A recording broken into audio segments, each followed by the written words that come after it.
Blessings. Welcome to today's Law Enforcement Daily Devotional. Today our read is in Genesis, and we are in chapter 36 and 37. 36 is an interesting chapter. Isaac is dead. Esau comes back, and he and Jacob bury their father. And it's very reminiscent of when Isaac and Ishmael came back together and buried their father Abraham. But now we see Jacob and Esau coming back to bury Isaac. And as soon as the funeral's over, it looks like they kind of part ways again. We know they've never been close. They've had a lot of problems. But it's a lot like the split between Abram and Lot very early in Genesis, where they just had too many possessions, too many flocks. Their people were fighting each other, and they decided to split up. Well, this time, when Jacob and Esau split up, Jacob keeps the promised land. So that's very important. Esau moves off. He becomes the father of the Edomites. And we see them later on. They're not real friendly with Israel, and there's this constant struggle going on. But what I wanted to spend the most time talking about today were the gang wars that we see in chapter 37. And if you're a gang officer, you're gonna see this. You're gonna get it. Um, but it's natural for human beings to divide up into cliques. You rarely see one cohesive group or team of people. Usually they start dividing up into, I like this person better than this person, and you just start having these cliques. And so we see the family splitting up into groups, and they're basically gangs, and you'll see why I equate them to gangs. But the first time we see it is in verse 2 of chapter 37. Joseph goes out into the field, and he sees the sons of Bilhah and Zilpah, or Zilph, however you say it. But these were the two concubines. Leah and Rachel were the two wives um, that were given to Jacob in marriage.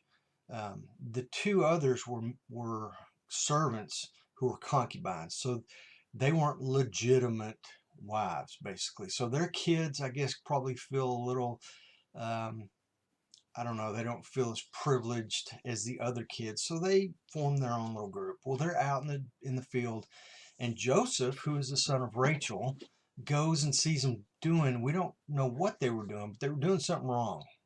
Remember, these are not good kids. He catches them doing something wrong, and he runs back and tells dad and gets them in trouble. So they hate him.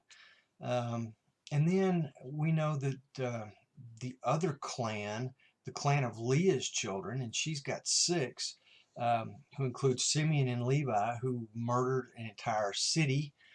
Reuben, who raped the mother of Dan and Naphtali, who are children in this other group. So you could see this tension between all these kids, and they become gangs, basically. And some pretty violent gangs, but they're constantly getting in trouble, doing stuff. Um, and then you've got Rachel's kids. You've got Joseph and Benjamin, and Benjamin's just a baby. And Joseph is the favorite. You see uh, Jacob, or Israel, giving him this coat of many colors and just lavishing all his favor on him, and the other kids hate him for it because they know that he's the favorite. So he's kind of a gang of one because Benjamin's just not old enough to play with or whatever. And then you've got these other two gangs. But the other two gangs come together in their common interest of, or their common hatred that they share of Joseph. Joseph comes and tells this dream, and says, you guys are going to serve me. And so they really hate him. And we see human trafficking come up in the Bible. The brothers decide they're going to kill him at first. I mean, and which shouldn't surprise us. I mean, Simeon and Levi have already murdered who knows how many people, and they're really violent. But man, Reuben's the oldest. He's already been in trouble for sleeping with Bilhah, and I'm sure things are not good for him back home. And if he is part of this plot, he's the oldest. he would have to take responsibility for it. I mean, he's accountable for all the kids because he's the oldest. He's supposed to be the leader. He disappears, and we don't know quite what he does, but he leaves them in the hands of these other brothers who, they just can't be trusted.